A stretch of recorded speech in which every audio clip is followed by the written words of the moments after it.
Guys, today we're going to be making garlic ginger paste, which you can buy in shops, but it's always better fresh. It's not that hard, quite simple to do, but it goes in 80-90% of our products. So it's a very, very key ingredient in Indian restaurants. Don't forget to like, subscribe and comment below. If you've got any requests you want me to make, then just give me a shout down below and I'll do my best to do it. So first we've got to cut the ginger into small pieces. So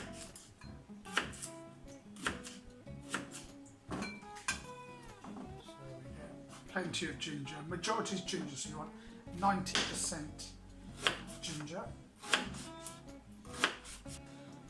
So once you cut the ginger, next step will be to wash it thoroughly. Okay, so now that's the ginger cut, and then we're just going to wash it.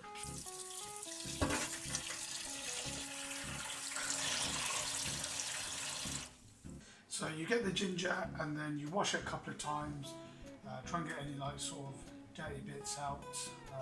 3 or 4 times wash it until you think you're happy that it's fairly clean, and then we're really ready to go.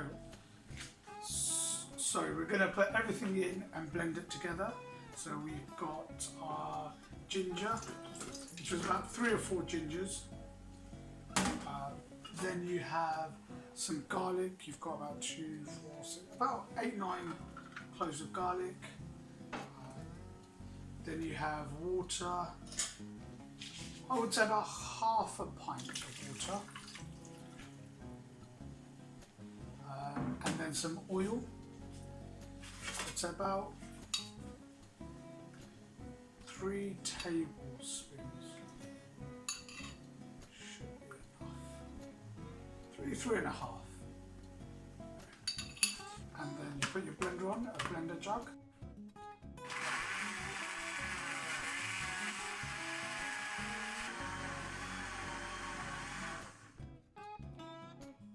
After it's gone, like sort of like a milkshakey thickness, it's pretty much done. And this is key. This goes into about 70-80% of Indian Bangladeshi cooking. It's very popular. You can actually buy it, garlic and ginger paste, but as you know, everything fresh is better. If you make it yourself, it is a little bit more harder.